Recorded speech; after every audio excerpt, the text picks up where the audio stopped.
So I want to talk about the true vine tonight. And Yeshua said that, I am the true vine. So what is he exactly talking about in talking about the vine? Well, Brother Richard has already illuminated this very well, but there's more that we could say. So there's some things I'd like to share tonight. Now, normally, if you look in various commentaries and so on, particularly Christian commentaries, I have a couple of quotes here, one from Matthew Henry's commentary. What he says, the true vine, the church, which is Christ mystical, is a vine. Christ and his church are thus set forth. So what they say about the vine is when Yeshua says, I am the true vine, he's talking about himself and the Christian church. In Schofield notes, what he says is true in contrast with Israel. In other words, Israel was not the true vine, and the Christian church is the true vine. That's what Schofield is basically saying. Now, I found it interesting in Matthew Henry's commentary that as a proof text that Yeshua is saying that the church is the vine, Psalm 80, verse 8, which actually says, you brought a vine out of Egypt, you drove out the nations and planted it. Does that sound like the church? I'm thinking there was this other nation that actually was brought out of Egypt. It's like the whole book of Exodus is about that. And it wasn't the Christian church. It was the nation of Israel. This is a problem that we have a lot. You know, many of us, before we started learning these truths, we were involved with the church. As a matter of fact, a lot of our members went to Bible school. A lot of our members were seminarians. A lot of our members even have been pastors and so on. And people have been very steeped in this kind of thinking. And then they start to wake up to it, and that's why they start listening to what we have to share, because it doesn't make sense. How come the commentaries say the vine is the church, and you look up the verse, and it's Israel, not the church? Obviously, they're missing something, aren't they? Well, in many places in Scripture, it tells us that Israel is the vine. And Richard had some great verses on that. One place that is very noteworthy, I think, is in Isaiah 5, verse 1 through 7. And here Isaiah is revealing Yahweh's word to Israel. He says, my beloved had a vineyard on a very fruitful hill. He dug it up, gathered out its stones, planted it with the choicest vine, built a tower in its midst, and also cut out a winepress therein. He looked for it to yield grapes, but it yielded wild grapes. So what was this purpose for this vineyard? To bring forth fruit, right? Good fruit. I think that's interesting. Well, then what happens? Later on in the verses, it shows us that the leaders, they didn't allow this to happen with Israel. They frustrated the process. There was no good fruit that came of it. And finally, it says, the vineyard of Yahweh of hosts is the house of Israel. It's pretty hard to miss that. It's really talking about the Christian church there. Not. Don't quote me on that. I'm just kidding. No, the house of Israel actually is the house of Israel. You know, this Bible interpretation is really hard, isn't it? And the men of Judah, that is Israelites, his pleasant plant. And what about fruit? Well, he looked For justice, but behold oppression. For righteousness, but behold a cry of distress. In other words, there's oppression. There is distress. And where does that come from? Evil leaders. That's where that comes from. So that's what it's talking about here in Isaiah, where it presents Israel as the vineyard of Yahweh. Well, it's interesting in the book of Luke, you might remember this because we went through this not too long ago. Yeshua echoed this very prophecy that we just read in the book of Isaiah. And in Yeshua's version of this as a parable, he mentions the vineyard that he says is rented out to some farmers. And there was a deal that was made on this because it's a rental. And the farmers were to produce some fruit for the vineyard owner. That was the deal. But when it came time to collect on the fruit, the farmers weren't giving anything up. So the vineyard owner sent servants. He sent 3 of them to try and collect, and each of them was stoned and treated terribly. So then he sent his own son to collect, thinking, well, if I send my own son to represent me, surely they'll respect my son and they'll pay up. But instead, they reasoned, this is the heir. Come, let's kill him that the inheritance may be ours. So they wanted to steal the vineyard from the son and, of course, from the father, right, whom he's from. And then Yeshua asked, well, what's going to happen to these farmers? And the answer's obvious, isn't it? The landowner, the owner of the vineyard, he will come and destroy these farmers and will give the vineyard to others. Well, what vineyard was Yeshua talking about? Well, it goes on to say the chief priests and the scribes sought to lay hands on him that very hour, but they feared the people, for they knew he had spoken this parable against them.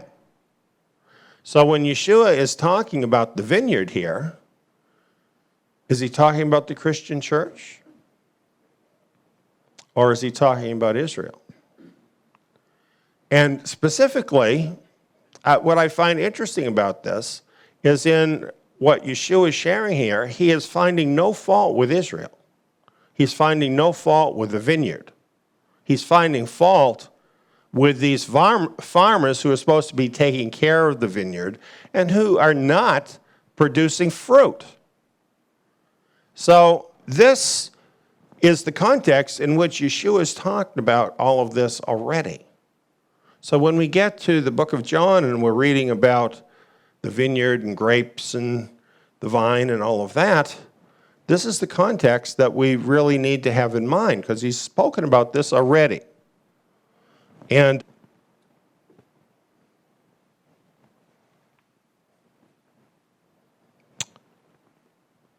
so as we look at this, it's pretty clear that in Yeshua's mind, all of this prophetic language from the Tanakh, everything he said already in his parables, points to Israel as being the vine and the vineyard that he's talking about. So we have more evidence that that's what he's actually talking about because we have 12 apostles. Why the number 12? Why not the number 8?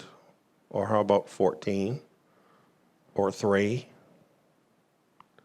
Well, 12, we all know 12 is associated with the 12 tribes of Israel, right? And interestingly, on that very night, Luke explains to us that Yeshua had already promised these apostles a kingdom. He says, I confer on you a kingdom. In other words, I give over to you this authority of the kingdom. You will sit on thrones judging the 12 tribes of Israel. So there's 12 apostles because there's 12 tribes for them to rule over.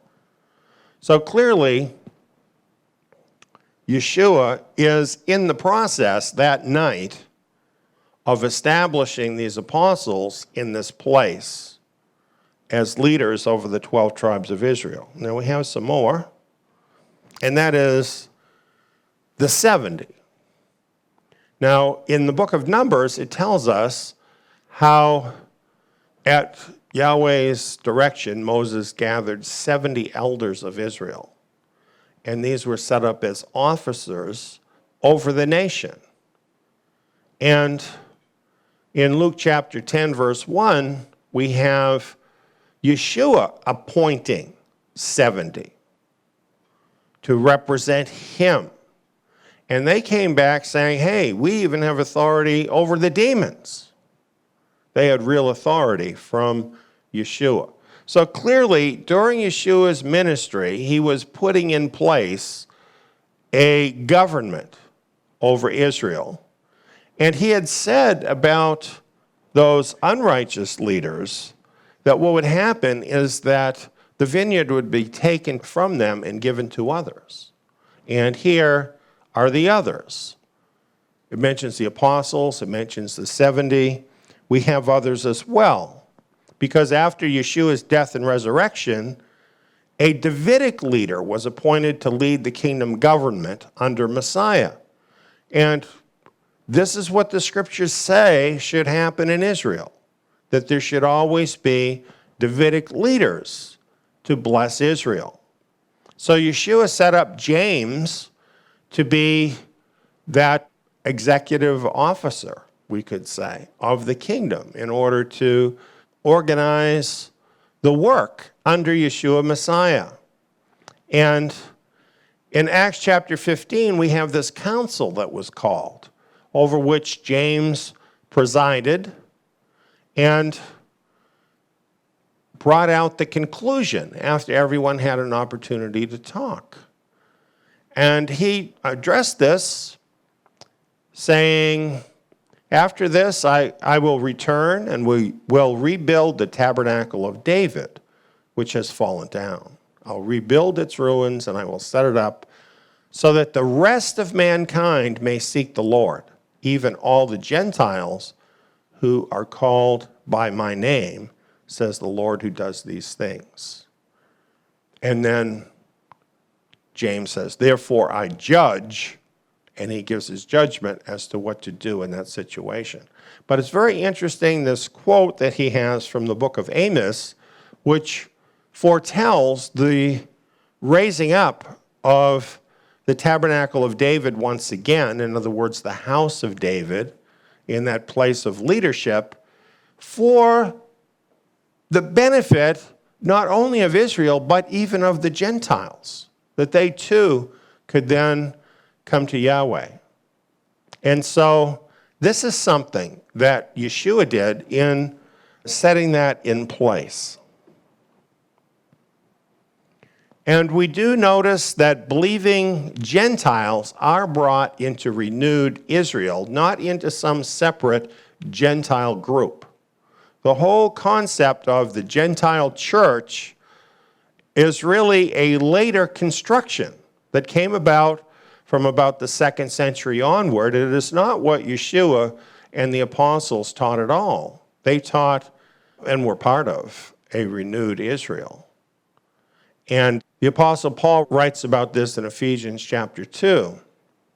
And he's writing to the Gentiles in Ephesians. And he says, therefore remember that once you, the Gentiles in the flesh, who are called uncircumcision, by that which is called circumcision, in the flesh made by hands, that you were at that time separate from Messiah, alienated from the commonwealth of Israel.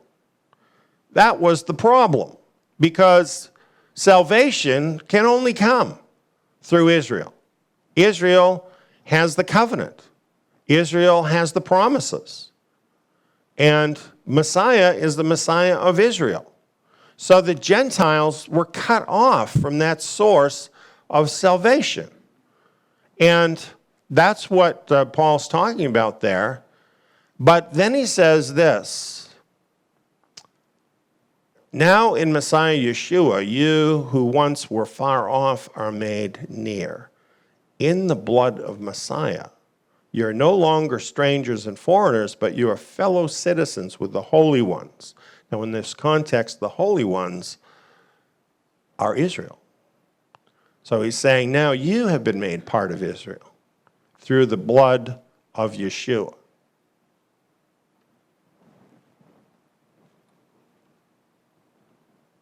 So this is the question. What makes you Israel?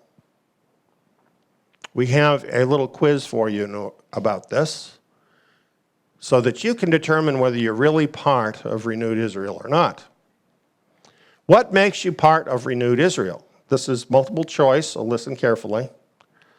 Number one, keeping Jewish customs. You know, like eating that challah bread, or dancing the hora, singing Jewish songs maybe. Does that make you part of Israel? What about wearing a kippah? You know, those things look kind of cool, don't they? Do those make you part of Israel? How about speaking fluent Hebrew? Certainly to be an Israelite, you have to be able to speak Hebrew. You know, reading there in Ephesians 2, I didn't see anything about any of those things. It didn't say that you have to keep Jewish customs. It didn't say you have to wear a kippah. It doesn't even say you have to speak fluent Hebrew. And realize Paul was talking to Greek-speaking people, not Hebrew-speaking people. But he does say, in the blood of Messiah. It's faith in the blood of Messiah that is the mark of a true Israel, someone who is grafted into the true vine. So do not let people intimidate you that you're not part of Israel because you don't dance the hora or wear a kippah. All of that stuff is fine, and if people like to do it, that's all okay. But it doesn't mean a single thing about being part of Israel, because the thing that makes you part of Israel is being part of Israel's Messiah. That's what does it. And that's why we should all be very interested in the nation of Israel, because we're all part of it. Now, I say the nation, not the country. The country of Israel is mixed, frankly. They have gay pride parades in Jerusalem sometimes. They have lots of stuff that the rest of the world has. Is that of God? And yet they also have faithful people who love God, faithful people who look to the restoration of Israel.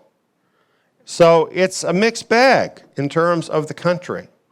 But the nation has been narrowed down and defined as those who are in Yeshua Messiah. And that's really what we're getting at here. Now, why are we talking about all this about Israel when normally when people teach about the vine and the branches, they have this more mystical kind of teaching, right? Where it's more applied to the individual believers. They don't even think about the whole thing on a governmental level. And on that level of Yeshua being the vine, and we're branches, and we have to be tied into the vine. We have to receive of his Spirit. We have to walk in him, and so on. All of that is true. All of that is true. I'm not saying that isn't true, but that's not actually the context of the situation. It's not really about individual believers. It's about certain believers. It's about the 12 apostles. 11 of them left that Yeshua was talking to at that moment, who had just been installed as leaders of the kingdom government. That is the context. So this is why we're talking so much about Israel and about government, because Yeshua is talking to these people who have just been appointed to be the new leaders of the nation. That's what was actually happening. And basically what he had said in the parable in Luke of the vineyard, that the vineyard would be taken away from them and given to others, this was that very thing happening. And so they needed instruction.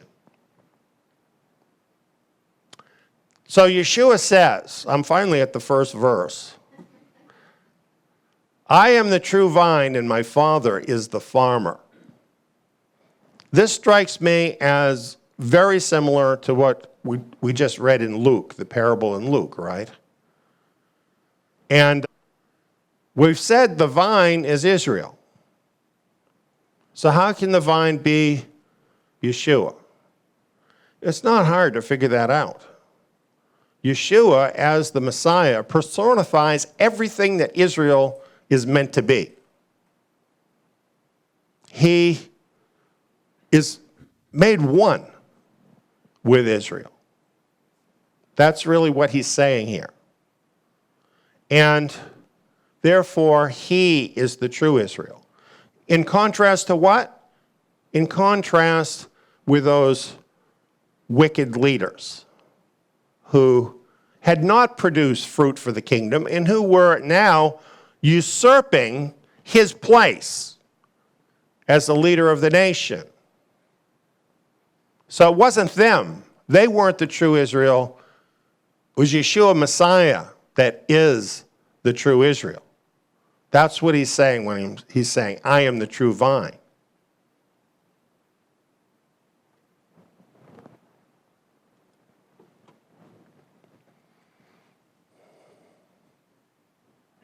Ephesians 1, 20 through 23 says, He, that is the Father, made him, that is Yeshua, to sit at his right hand in heavenly places, far above all rule, authority, and power, and dominion, and every name that is named, not only in this age, but also in that which is to come.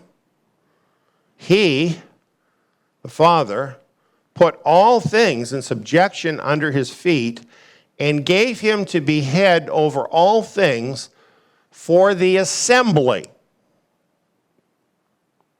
which is his body, the fullness of him who fills all in all. Now, there is a mystical element to this, isn't there? Because Yeshua is in heavenly places, and he's the head. He has all authority, and he is the head. He's the head of what?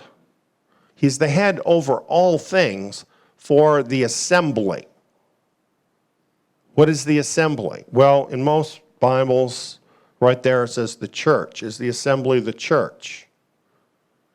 Well, the word is ecclesia, and most of the time that you find this same Greek word in the Greek Septuagint Bible, which was like from about 300 years before Messiah came, it refers to Israel. And so there really shouldn't be a separate word here, the word church. That's inserted later. It's in continuity with what was in the Tanakh. It's talking about Israel. So he gave him to be head over all things for Israel. which is his body. So you see, when he says, I am the true vine, he's not saying you're not the true vine too. If you're Israel, you're part of his body. If you're part of his body, what does that make you? You're the true vine too, aren't you? You're Israel. But then it says about him, the fullness of him who fills all in all. That's talking about the Holy Spirit. The Spirit of Messiah that fills all true Israelites and binds us all together as part of the one true vine, drawing everything we need, all of the life of this plant from Yeshua Messiah. That's not hard to understand, is it?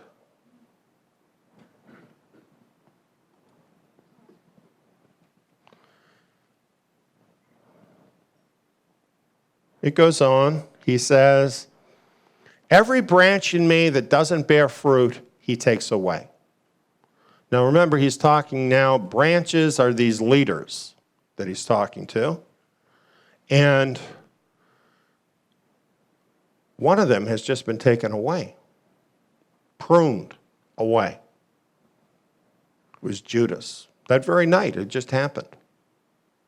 And then he says, every branch that bears fruit, he prunes that it may bear more fruit. There he's talking about the remaining 11. And in a way, it's kind of telling them what to expect. They're going to get some pruning in their life. You know, when things get out of whack a little bit, he's going to come along and snip, and correct things. That is what he does with us too, on a personal level. And we never like it. Getting cut back, snipped back, pruned back, nobody likes it. Sometimes when that happens, people misunderstand what's happening. Sometimes they think it means that he doesn't approve them anymore for some reason. But that's not it. It's that the Father loves them and he's pruning away things that aren't good for them, things that are going to prevent them from doing his will, and more importantly, from carrying out the purpose of Israel, which is to bear fruit for the kingdom. And this includes the things we read about from the prophets, things like justice and righteousness in our lives, but also people as part of the kingdom. So this is what he was telling these 11. They needed to understand that this process of pruning was going to be an ongoing thing in their life, but it wasn't to take them away.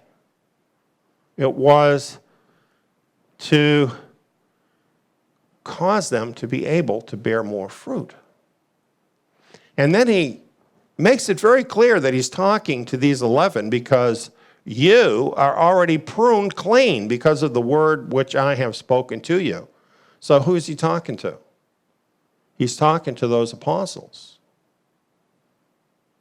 So the whole idea here is the apostles are the leaders of the 12 tribes, and he's saying your connection with me is what is going to make you effective. That's what he's saying.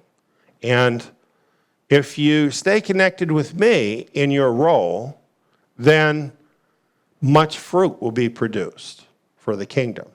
And this is what we all want if we belong to the Father. Don't we want to bring forth scads and scads and scads of fruit for our Father in heaven? That's what Yeshua was thinking about. That's why he was doing what he was doing. That's what they were being told to think about too. That's what we should think about. Life as a believer is not about saying a little prayer and then going on and doing whatever you want. Life as a believer is about producing fruit for our Father. That's what it's about.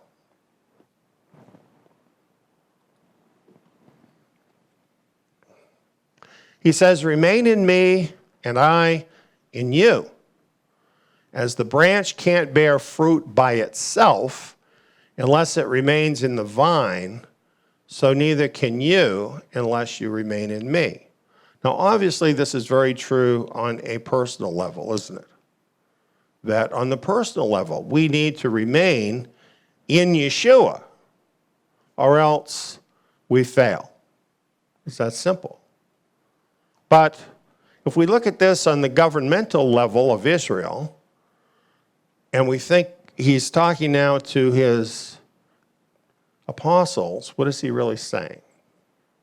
Well, he had chosen them, and he's saying, essentially, now that I've chosen you, now that I've set you into place, for you to function, you're going to have to function with this relationship that we've established between us. And in other words, you're going to have to obey me. That's what he's saying. And you're going to have to move in the way that I've taught you. And if they were to abandon him, and they decided, well, I have a better idea than what he said, and they started doing that, then there would be no fruit. That's what he's saying. Why was he saying that to them? Well, I'm thinking it might have something to do with the history of Israel. You know, long before this, about 1,000 years earlier, the people had wanted a king. And they wanted a king like the other nations around them. They didn't want Yahweh's king. They wanted their king. So Yahweh basically said, well, okay, I'll give them what they want. And he gave them this guy who was a head taller than everybody else, charismatic. You know, just if he was around today, he'd be the perfect politician, all right? Looked really good. And his name was Saul. And he should have worked out as a great king by everything external, but what actually happened with him? Well, basically, he said, you know what? I'm smarter than Yahweh. I want to be king my way. And he tried doing that. And he brought the nation right to the edge of destruction. And unfortunately, this is what happened with most of the leaders of Israel. They would get too full of themselves, decide they're going to do it their own way, and bring the nation near destruction. So, and by the way, isn't that the situation they were in right then? These leaders that were being replaced, isn't this what they had done? So he's warning these apostles, don't let this happen to you. Remain in me. If you do that, then I can remain in you, and we can produce a lot of this great fruit together. And you can't produce anything if you don't remain in me. And as much as anything, this is a history lesson, because this is the history of Israel and Israel's leaders.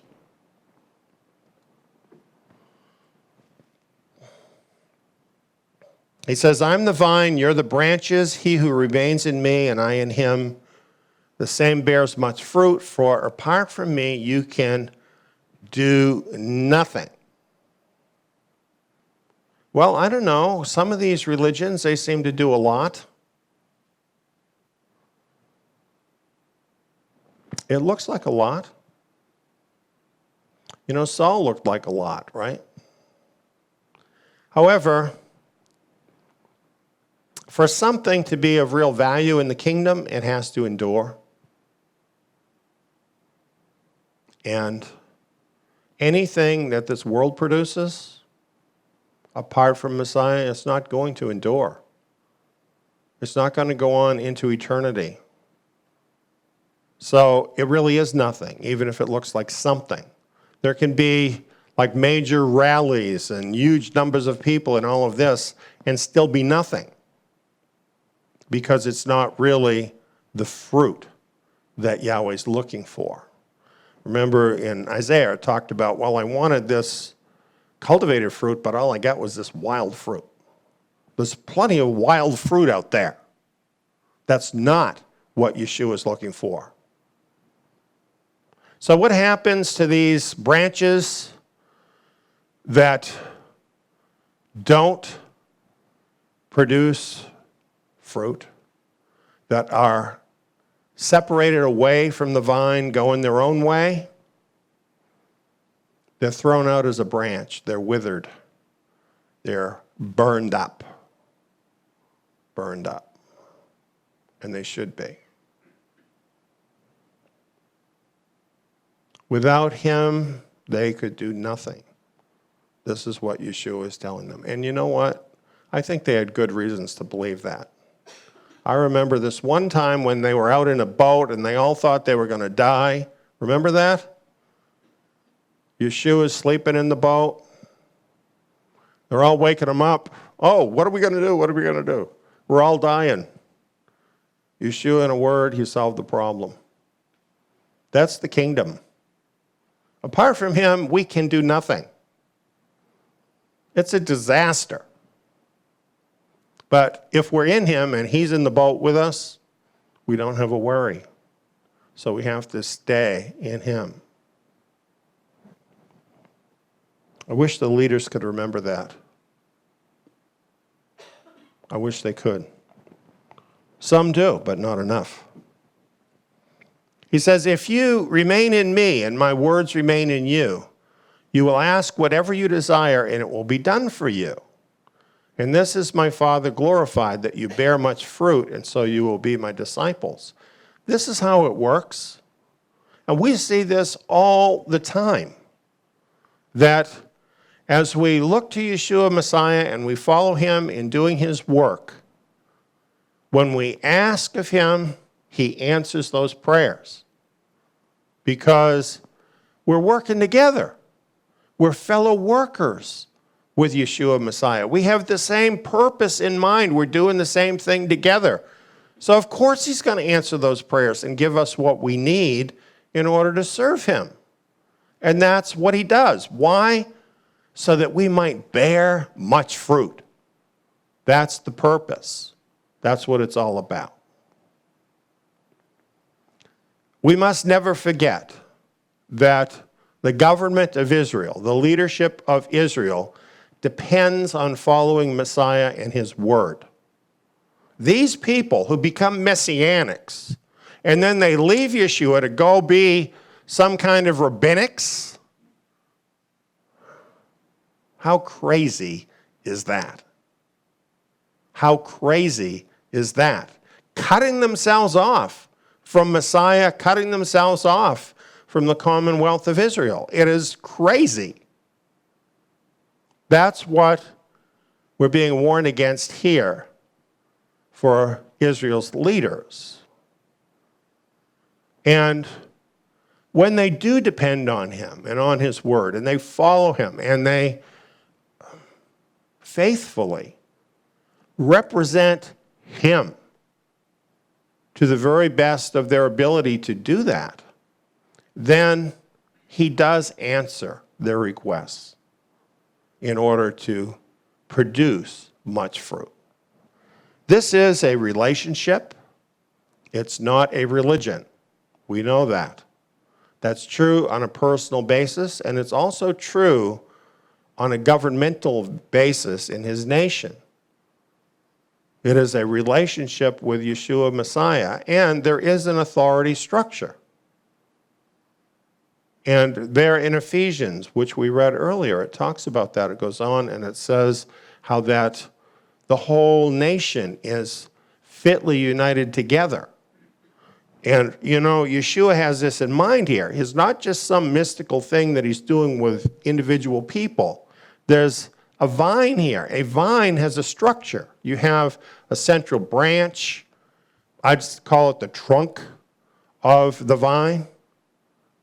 And that gathers up all the nourishment and so forth, and that's all contained in that sap in the vine, and it goes out through the branches.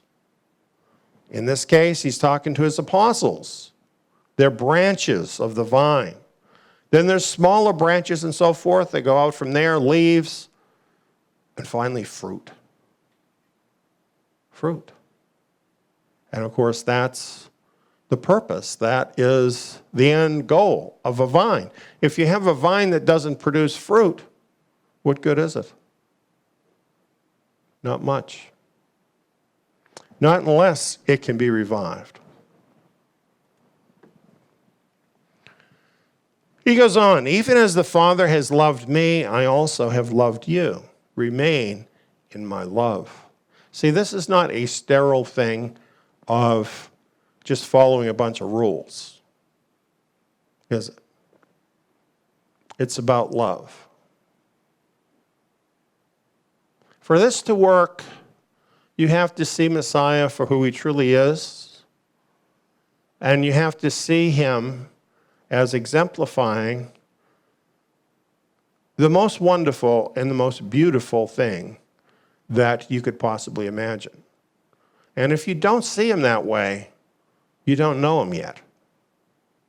Because he is the very image of the Creator. And when you do see him for who he is, and you receive his love, and you love him back, well, are you going to leave the vine? Are you going to say, oh, well, I've had enough of that. I'm going to go play golf or something? I don't think so. Love has staying power. But love is not just, this kind of ethereal thing. He says, if you keep my commandments, you will remain in my love, even as I have kept my Father's commandments and remain in his love. Does this mean that love is conditional? Yes, it does. It does mean that love is conditional. Absolutely. Why shouldn't it be? Why shouldn't it be? They always talk about unconditional love. That's nonsense. If love was unconditional, then Satan would be your brother. And he isn't. Love is conditional. He says right here what the condition is: to remain in his love, keep my commandments. And he lifts himself up as an example. I have kept my Father's commandments and remain in his love. Very clear. Now that doesn't mean if you slip up over something that now all of a sudden you're out of his love. Because that's where the pruning comes in. He's not going to just throw you out the door because you have a slip up somewhere. Okay? That's not what he's talking about. It's talking about habits. It's talking about an attitude. It's talking about what you care about. That's what keeping his commandments is about. He's on your mind. Doing what he says is on your mind. Wanting to follow him is on your mind. And yes, you may have a slip-up somewhere along the line, in which case you're going to get some discipline. You're going to get pruned. You're going to get taught. And we all need that from time to time. That doesn't mean anything bad. He says, I've spoken these things to you that my joy may remain in you and that your joy may be made full. Basically, he's saying to them, look, these are the instructions that you need to follow as you lead my people, as you lead Israel. And if you'll just do this, we're all going to be happy. I'll be happy with you. You're going to be happy. Everything's going to be good. It's really simple. For Israel to thrive and produce fruit, Israel needs to have leaders who are truly following Yeshua Messiah and keeping his commandments and doing his instruction in vital relationship with him by the Holy Spirit. So we're talking about anointed leaders who are dedicated to him. And you know what? That's all just so wrong in most organizations that claim to belong to him, because they're a lot more interested, in most cases, with people's education. They're having gone to a certain seminary or Bible school or whatever, being recommended by certain prominent individuals, things like this. Career people, doing it as a career for money. That's all wrong. Leadership involves the anointing. It involves that personal connection with Yeshua.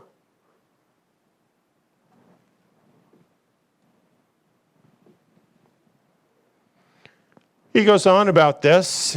He says, "This is my commandment, that you love one another even as I have loved you. Greater love has no one than this, that someone lay down his life for his friends. You are my friends if you do whatever I command you." That's how we prove we're his friends. That's how they were to prove that they were his friends, by what they did, by following his commandments. And his commandment, his primary commandment that he was giving them, is a big one. Because it's not just love your neighbor as yourself. It's love one another, love your brother, love your Israelite brothers as I have loved you. Even to the point of laying down your life. Now, laying down your life may involve actually dying for somebody. But more often than not, it involves living for people, right? Living to serve our nation. Living to serve our Messiah every day. Making that really the focus of our life. That's what loving one another is really about. And this is in contrast to the scribes and Pharisees, who were being cut off as the leaders of Israel, who really just loved themselves and did not love the sheep. That's why Yeshua was there. Yahweh had had enough of those people. It was time for Israel to have its real leader, the self-sacrificing Messiah that Israel needed. He made up the difference for the nation.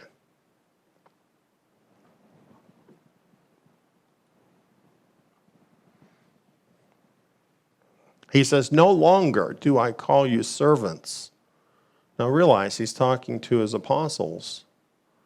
"For the servant doesn't know what his master does. But I have called you friends, for everything that I heard from the Father I've made known to you." They were graduating to a new relationship now. As disciples or learners, students, they were his servants. They were novices. They were just learning. But now, finally, at the end of Yeshua's ministry, the instruction he had for them was complete. So now, in a sense, they were graduating to a new level with him, to function with him in the leadership of the nation as friends.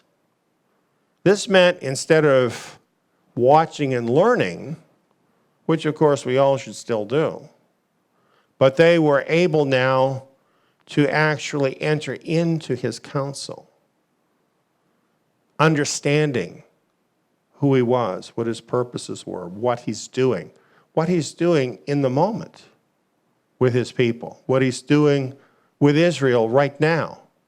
Friends know those things about each other. right? They would know him as this kind of a friend.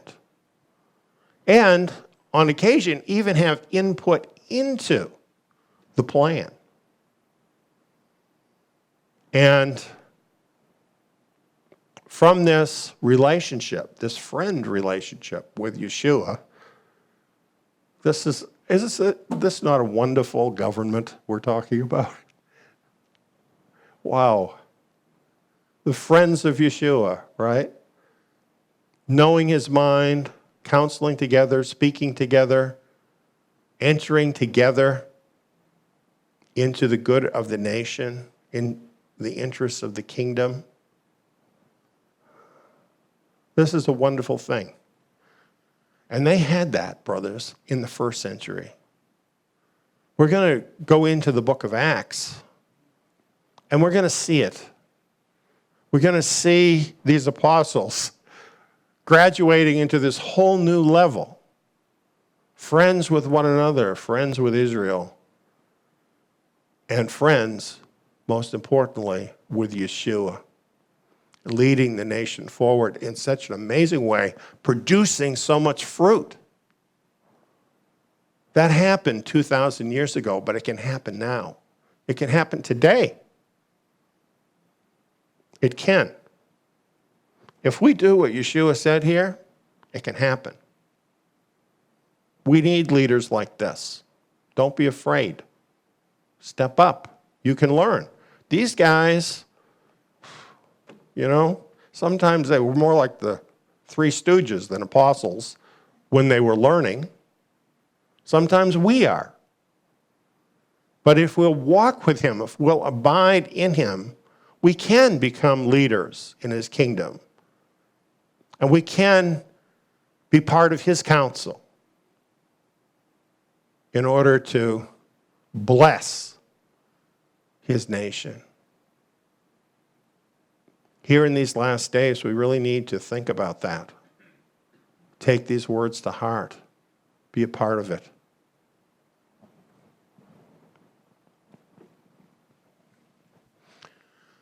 He said to them, to these apostles, "You didn't choose me, but I chose you and appointed you." See, they were already appointed now. They were the leaders. They were his friends. They were a part of this with him. That you should go and bear fruit, and that your fruit should remain. And whatever you will ask of the Father in my name, he may give it to you. I command these things to you that you may love one another. It's just so amazing to think about this night. And the apostles weren't really ready for this. And really, when leadership is thrust upon somebody, they usually are not ready. Moses is saying, "Oh, go get somebody else," right? Nobody's ready. And yet, look at what they did. If it wasn't for them, we wouldn't have these words.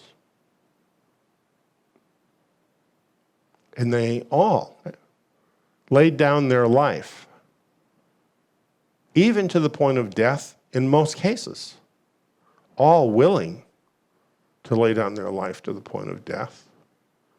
And they gave their whole selves for Messiah, for his nation. And they produced much fruit. And the argument could be made that all of us are part of that fruit. It's amazing how putting these words into effect just caused so much good fruit for his kingdom, raising up his nation.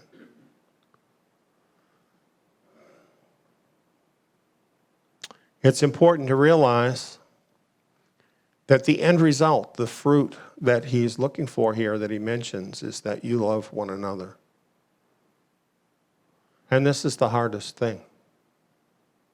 I've been to various churches and groups where they have people appointed Now, I'm not making fun of anybody, okay? But nevertheless, they have people appointed to be greeters. And in some cases, they're taught exactly how to be greeters. And they're told, okay, you need to have a big smile, you need to do this, and so on.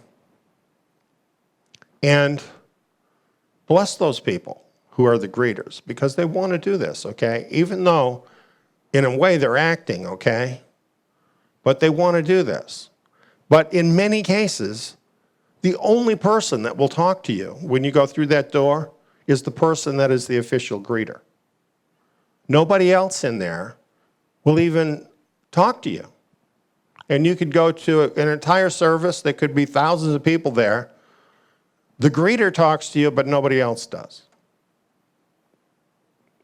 And is that love for one another? Love, you can't just make it like an organizational kind of thing where everybody kind of pretends that they love one another. Love just has to come from a deeper place. Now, we can choose to love people with Messiah's love. You can actually choose to set your own preferences aside for somebody else. But if you make that choice, why would you do that? I think the reason we do a lot of things is because we remember what Yeshua said, and we think, oh, Yeshua said this. And we do it because he said it. That's how I was for a long time about loving my enemies. Tell you the truth, I really didn't have that one from the heart. I had to learn about that by just choosing to do it because he said to do it. And you know what I found out about that? That's really the right way to go.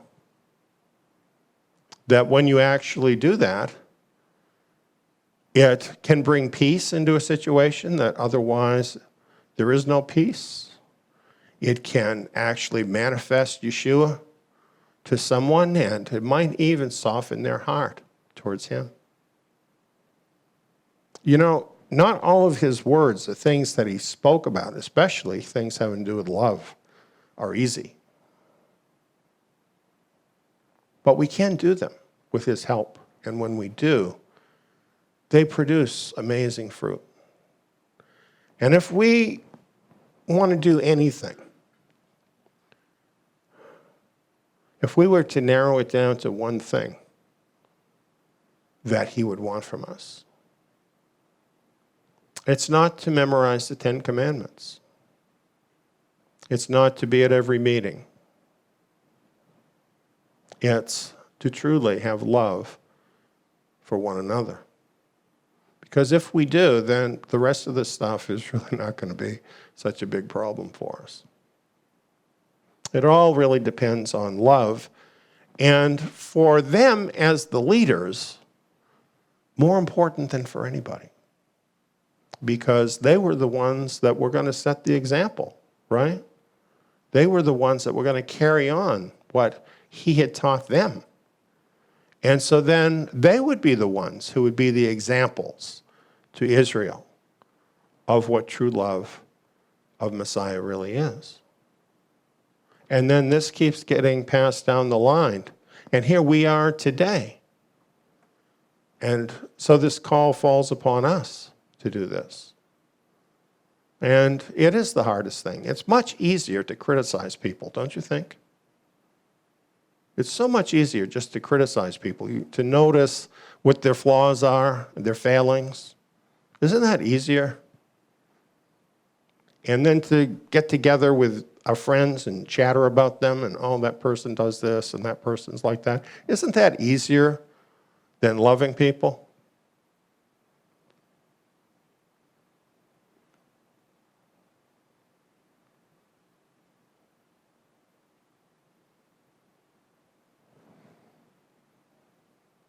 I've been to places like that. It's really sad.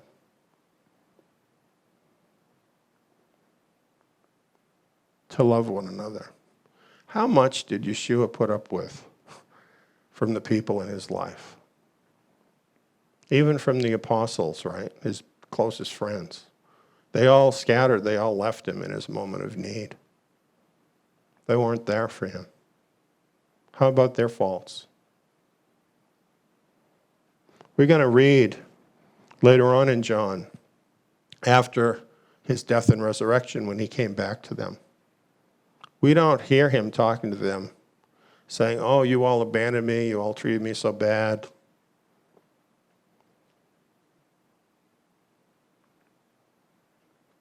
He really did love them for who they were, and he saw the best in them.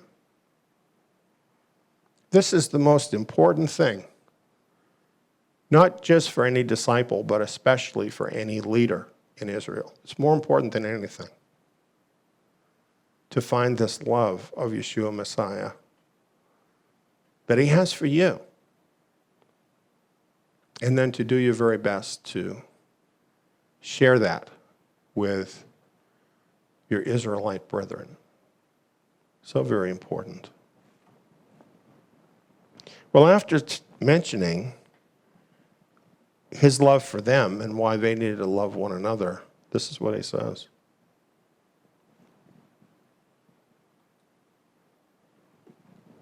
The world hates you.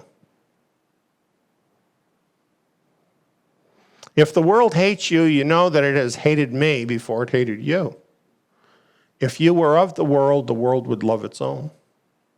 It does too, doesn't it? But because you are not of the world, since I chose you out of the world, therefore the world hates you. Have you found that to be true? If you haven't, you should check your walk. Because if you're walking in Yeshua Messiah, the world does hate you.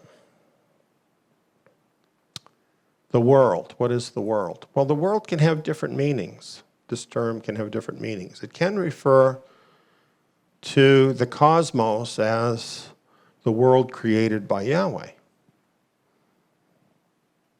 The flowers, the trees, the birds, the air, the water. All of that is beautiful and wonderful. That's not what it's talking about here. There's the world system of mankind over which Satan rules. That's the world he's talking about. That's the world. And that's the world that hates you. And you definitely are not of that world system. This, frankly, is a big problem for believers because a lot of times believers have wanted to be part of the world system and at the same time one with Yeshua, which isn't really possible. It's not possible because the two things are so different from each other. As he says later, you are of the world, but no part of the world. We come out of the world. That's what he says here. I chose you out of the world. That's what he did with those apostles. Interestingly, he's including, when he says the world, he's including the Pharisees, the scribes, the religious leaders, Herod. All of that is part of the world too, even though it's supposed to be Israel. But it's all part of the world. And this, through this, is how the world was hating him. Those religious leaders of Israel were bringing this hatred against him that would result in his death. They were part of the world. You can be part of Israel, or at least have the name that you are, and actually be part of Satan's world. We don't want to be that. We must be separate from the world. By this thinking, we were not called to make the world a better place. I hear that sometimes. Sometimes the Christian church says this. that we should make the world a better place. No, we're not called to make the world a better place. We've been chosen out of the world in order to bring forth fruit for the kingdom. That's our job, not to make the world a better place. Now, in the process, yeah, some people's lives will be improved if we do what Yeshua said. But we're not trying to make this world work. We're advancing his kingdom and his interests. And because we're doing that, we're one with him. And because of that, they hated him, they hate us too. It's that simple. And this is going to intensify. This is going to intensify in our time.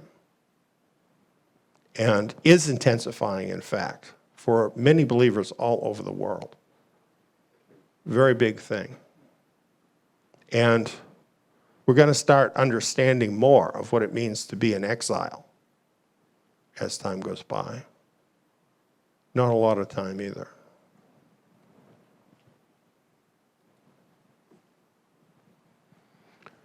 He says, remember the word that I sent to you. A servant is not greater than his master. If they persecuted me, they will also persecute you. If they kept my word, they will also keep yours. But all these things will they do to you for my name's sake, because they don't know him who sent me. Because they don't know him, they don't think like you do. This is one of the biggest mistakes that believers make. A lot of times that we think that people in the world think like we do. And that's a big mistake.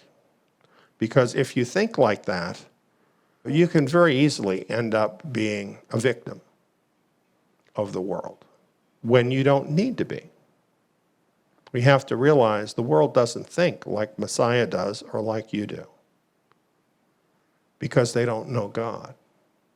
That's a very big difference. The world is estranged from God, and the world shows that. And because they don't know the Father, they don't know the Son either, so they don't recognize that. And they have an innate hatred for everyone who belongs to the Son. You know, tonight, Ginny's comments, I think, were such a good example of that.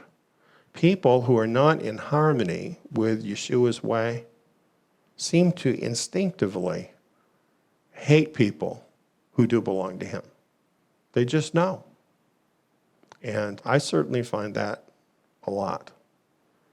And no doubt many of you do too. So this is our situation in the world. You know, Israel is sent out to produce fruit for the kingdom, taken out of the world. But yet at the same time, we live in this world where we're hated because of who we are. Basically, here's what the deal is, okay? Especially today. This is really closing in on us, everybody. The world is wanting to create this one world where everybody is forced to conform to the goals of the one world. And they have means to coerce people into that. Technology is a very big part of that, and that's being used more and more to track every person and to bring every person into a place where they can be manipulated into carrying out the world's goals, being one with the world. And yet, what is Yeshua saying? He's saying you need to be unified with the vine. The only problem here is that Yeshua's goals are exactly opposite the goals of the world. Do you see the problem? This is why the world hates you, and it's going to hate you more. Because if you're not going along with their plan, you then are opposing their plan just by not going along with it. You know, there used to be more of a feeling of live and let live, particularly in the developed world, that's gone. Now it's like you have to do what we think is right, and we're going to force you to do it. And this decade that's coming up, I'm telling you, you're going to see this just coming in like a vice more and more on people to force them into conformity. This is what is coming. Why am I telling you this? For the same reason Yahweh was telling this to the apostles. We have to be ready that this is going to happen. Don't think that life is going to go on as it's always gone, because it isn't. We are at a very different point in time than people, particularly in the developed world, have ever experienced before. This is what we're coming into. And we really can experience this hatred of the world at a level that we haven't really experienced in the developed world before. And I think we're starting to pick up on that. I think a lot of people are starting to pick up on that more. But this is really going to get a lot more intense. So this is where this study is so important to us, because what it's telling us on the leadership level is that we all need to be part of his nation. There is strength in being part of that nation, of restoring loving leaders over his nation, and people of different gifts where we have love, where we do love one another, where we don't have to be in an atmosphere of hatred, but we can be in an atmosphere of love together. Only his nation can do that. This is why this is so important today, for his nation to be restored, particularly in the face of where the world is going. It is a contrast like light and darkness. And these words are so vital to us of what he's talking about. And those ones who are the ones called to be leaders of his nation, it's so important for them to step up and take that place in the time we're living in right now. It's so important for them to do that. And if they have the love of the nation, of their brothers, that should be enough. And realizing the hatred of the world, all the more reason why we need to do it.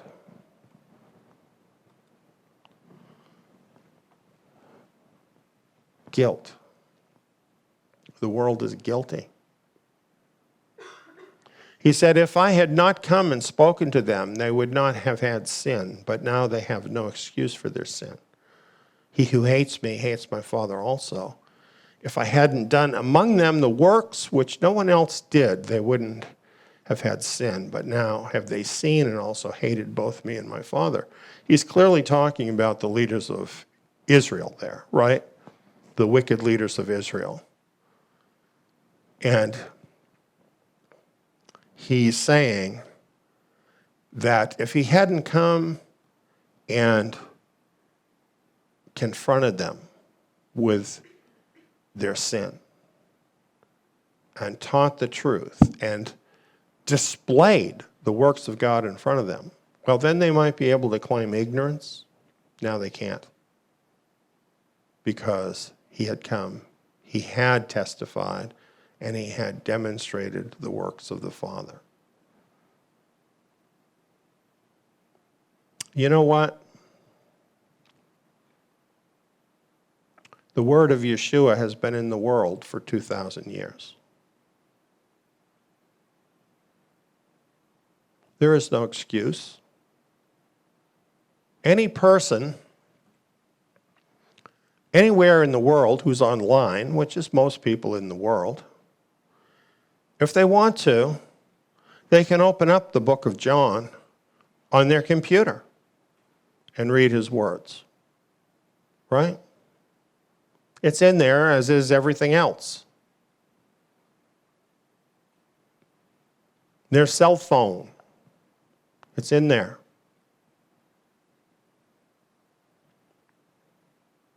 There is no excuse. And this is why the hatred.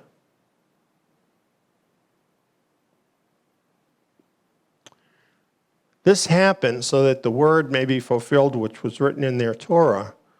They hated me without a cause. So those false religious leaders, they're still considered here part of the world.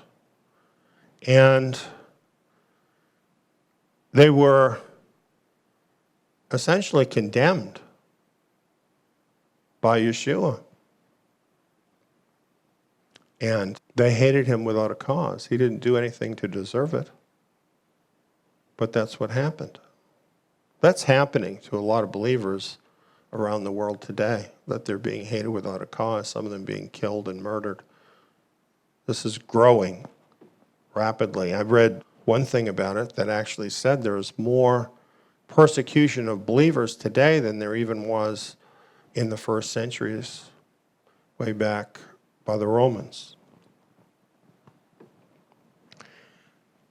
He says, when the counselor has come, whom I will send to you from the Father, the Spirit of truth, who proceeds from the Father, he will testify about me.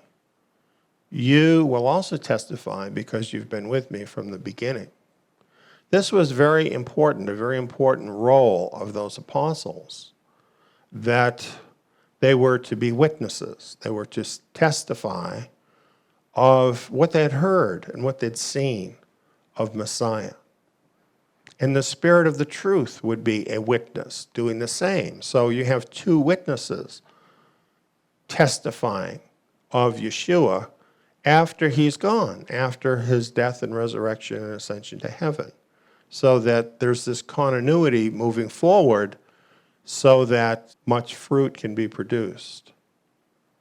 And this is what happened with those apostles. This is what they did.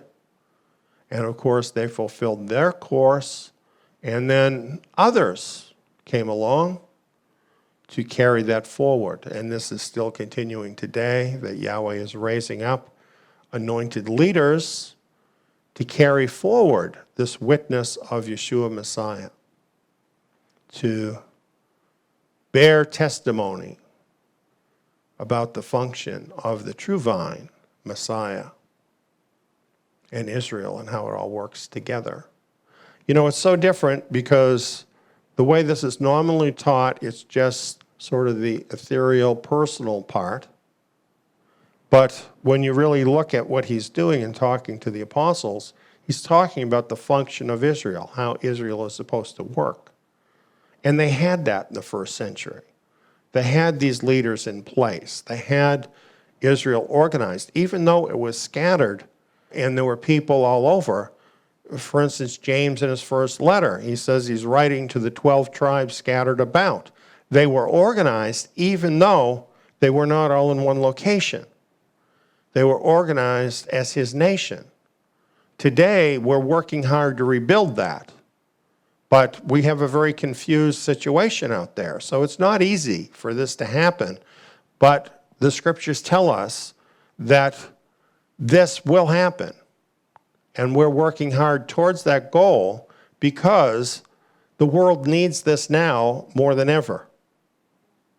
Needs it now more than ever. And time, friends, is running short.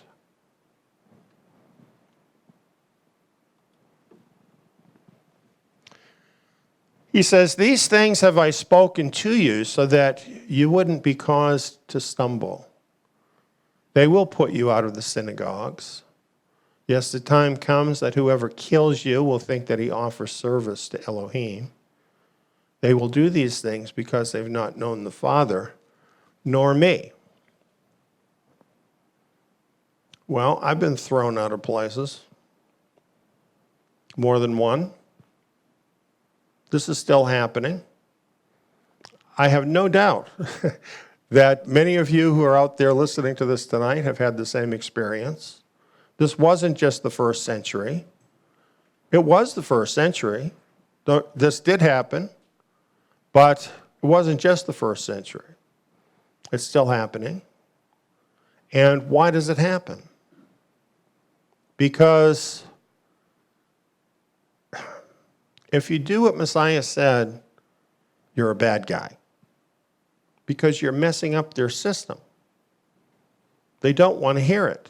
They're just like the leaders of Israel in the first century. They don't want to hear it, so they want to punish you, even kill you if they can. I've been threatened. I've been threatened. They do these things because they've not known the Father nor the Son. We just have to accept this. And isn't it better to hear the truth than to hear some fairy tale? That, oh, you know what?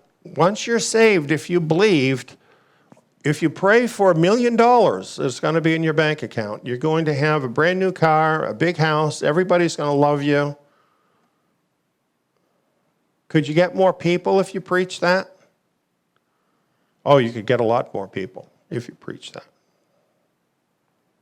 Unfortunately, are you getting fruit for the kingdom? I don't think so. You're getting people who are looking for a gravy train.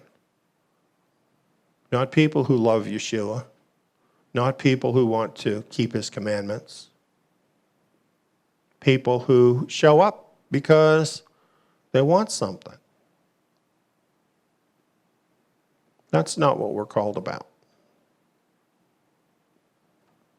The remnant nation's about something else than that. It's about doing the Father's will, producing fruit, and to do that, we must remain in the true vine. So what have we learned? Quite a bit. The true vine is Messiah, and Messiah personifies Israel. We must remain in the true vine and produce much fruit. That's what it's all about. That's what we're called to do. That's what we're working at every day. And we thank you that you're helping us to do these things too, and fellow workers with us in his kingdom. Darwinian evolution. Junk science.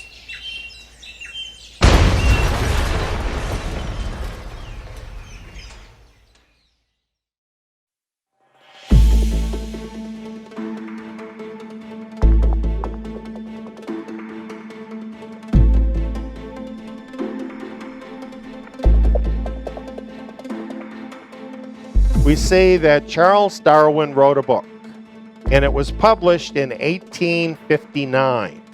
And his book on the origin of species, which is really not the whole title, it's telling you what he's really saying. It was Darwinism that gave them scientific justification to go in and dominate the so-called savages. That's what evolution is about. Here's a newspaper article from Australia. The headline is, "Blacks Slain for Science's White Superiority Theory." Cross out white superiority theory and put Darwinism, because it's the same thing. Look at this map of Africa. See the little light green part? That's the only part of Africa that was not completely colonized by the Europeans. All the other colors you see on there, that's all areas of Africa that were divided up to the different European nations. Why were they there in Africa? To steal everything in Africa. That's why they were there. They were thieves. They were going into a place that did not belong to them, where they were stronger, where they were more powerful, and they were taking what they wanted. That's what they were doing. And they needed a moral justification for that in the eyes of the soldiers that they sent to die there to make them rich. And Darwinian evolution gave them the excuse they needed. It didn't just happen in Africa. Here in the United States, the indigenous people in America were virtually wiped out. And this too was justified by Darwinian evolution. Often when racist history is cited, such as stories of slavery, colonialism, genocide of indigenous people, or Nazi atrocities, blame is directed towards the Bible and Bible-believing people. However, a closer look at actual documentation points to another culprit behind elitist racist atrocities. That culprit is Darwinian evolution. This obscured fact of history needs and deserves to be revealed. The film, Darwinian Evolution: Junk Science, was made to set this record straight. See it today. See Darwinian Evolution: Junk Science, www.truthpoint.info.